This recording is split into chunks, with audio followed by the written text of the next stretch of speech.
আল্লাহ রাব্বুল আলামিন কোরআনে কারীমের ভিতরে জানাই দিলেন, ইন্নাল্লাযীনা ইয়াতলুনা কিতাবাল্লাহি ওয়া আকামুস সালাতা ওয়া আনফাকু মিম্মা রাযাকনাহুম সিররাও ওয়া আলানিয়া। চিৎকার দিবেন আল্লাহু আকবার। আল্লাহ রাব্বুল আলামিন ডাক দিয়ে বলেন, বান্দারে তোমরা যদি তিনটা কাজ করতে পারো রে বান্দা, এক নাম্বার হচ্ছে কোরআনে কারীমের তেলাওয়াত যদি তোমরা করো, কোরআনের আমল যদি করো, দুই নম্বরে নামাজ যদি কায়েম করো, নামাজ যদি পড়ো রে বান্দা, তিন নম্বরে যদি আল্লাহর রাস্তায় তোমরা খরচ করো, ব্যয় করো। আল্লাহ পাক বলেন, ইয়ারজুনা তিজারাতান লান তাবুর। বলি সুবহানাল্লাহ। আল্লাহ রাব্বুল আলামিন ডাক দেয়া বলে, বান্দা ও বান্দা তুমি কোরআনে কারীমের তেলাওয়াত করতেছো, এটা মনে করো না যে শুধু কোরআনে কারীমের তেলাওয়াত করতেছো। তুমি নামাজ পড়লে পরে মনে করো না যে শুধু নামাজ পড়তেছো। যখন তুমি দান করবে মনে করো না যেন তুমি দান করতেছো শুধু, বরং তুমি এটাই মনে করো যে তুমি আমি আল্লাহ পাকের সাথে ব্যবসা করতেছো। আল্লাহ রাব্বুল আলামিন কোরআনে কারীমের ভিতরে কথা জানাই দিলেন। আল্লাহ পাক ডাক দিয়ে বলে, বান্দারে আমি আল্লাহ পাকের কালামের সাথে যদি সম্পর্ক রাখবে বান্দা, ও বান্দা কোরআনে কারীমের যদি তেলাওয়াত করো, তাহলে তেলাওয়াত করতেছো এমনটা মনে করো না, মনে করো যে আমি আল্লাহর সাথে ব্যবসা করতেছো। আচ্ছা বলেন তো ভাইরা, আমরা যারা আছি আল্লাহর সাথে কি আমরা ব্যবসা করতে চাই? বলেন আল্লাহর সাথে ব্যবসা করতে চাই? কারা কারা চাই একটু হাত তুলে আল্লাহরে দেখান। লিল্লাহি তাকবীর, লিল্লাহি তাকবীর। সকলে হাত নামান। মুসলমান ভাইজান আমার ভালো করে খেয়াল করেন, আমরা যদি আল্লাহ রাব্বুল আলামিনের সাথে ব্যবসা করতে চাই, ও মুসলমান কোরআনে কারীমের তেলাওয়াত শিখা লাগবে, কোরআন শিখা লাগবে। কোরআন যদি শিখতে না পারি, তাহলে ভাইরা আল্লাহর সাথে ব্যবসা করা সম্ভব না। কথা বলেন ঠিক কিনা? কোরআন যদি শিখতে না পারি ভাইরা, আল্লাহর সাথে ব্যবসা করা সম্ভব না। তাহলে অবশ্যই আমাদেরকে কোরআন শিখতে হবে, কোরআন আমল করতে হবে, কোরআন দিয়ে জিন্দেগি পরিচালনা করতে হবে। কথা বলেন ঠিক কিনা?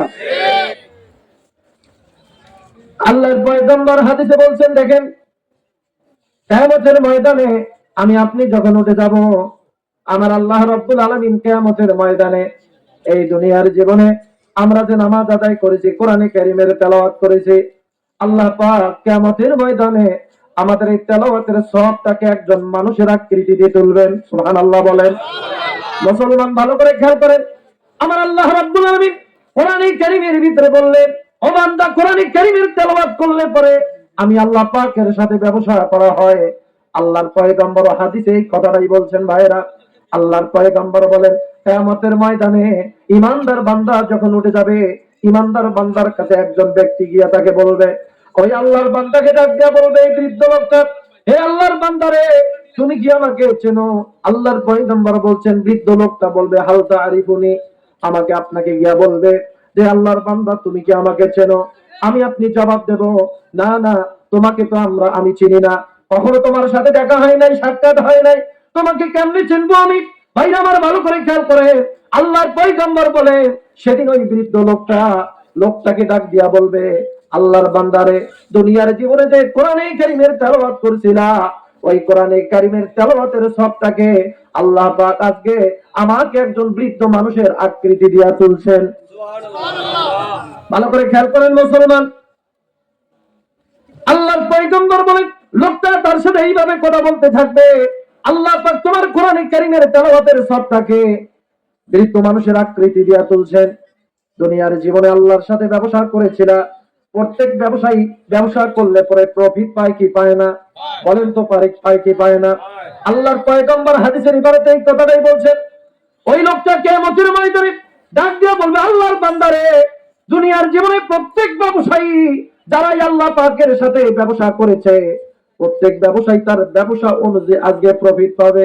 সুবহানাল্লাহ বলেন। মুসলমান ভালো করে খেয়াল করেন। এরপরে ওই লোকটা ডাক দিয়া বলবে, আল্লাহর বান্দারে দুনিয়ায় যেহেতু তুমি আল্লাহর সাথে ব্যবসা করেছো, আল্লাহ পাক আজকে কিয়ামতের ময়দানে তোমার ওই ব্যবসার প্রফিট তোমার ডান হাতে দান করবে। فأما من أوتي كتابه بيمينه هاؤم اقرءوا كتابيه। আল্লাহু আকবার। মুসলমান ভাইরা আমার ভালো করে খেয়াল করেন, আমার আল্লাহ রাব্বুল আলামিন বলেন, কিয়ামতের ময়দানে আমি আল্লাহ পাক যার ডান হাতের উপরে আমলনামা দান করব, আল্লাহ পাক বলেন ডান হাতের পর আমলনামা দান করলে পরে ওই বান্দাটা এত আনন্দিত হয়ে যাবে, খুশি হয়ে যাবে, খুশি হয়ে তার পরিবারের লোকদের কাছে যাবে, তার পাড়া প্রতিবেশীর কাছে যাবে। আল্লাহ পাক কোরআন কারীমের ভিতরে স্পষ্ট করে জানাই দিয়েছেন, লোকটার ডান হাতের পরে যখন আমি আল্লাহ পাক পুরস্কার দান করব, লোকটা এত খুশি হয়ে যাবে, আনন্দিত হয়ে যাবে, আনন্দিত হয়ে তার পরিবারের লোকদের কাছে যাবে, পাড়া প্রতিবেশীর কাছে যাবে, পাড়া প্রতিবেশীদেরকে ডাক দিয়া বলবে, ও আল্লাহর বান্দারা দেখো দেখো, এই যে আমার হাতের দিকে তাকায় দেখো, আল্লাহ পাক খুশি হয়ে আজকে আমার ডান হাতের পরে আমলনামা দান করেছে।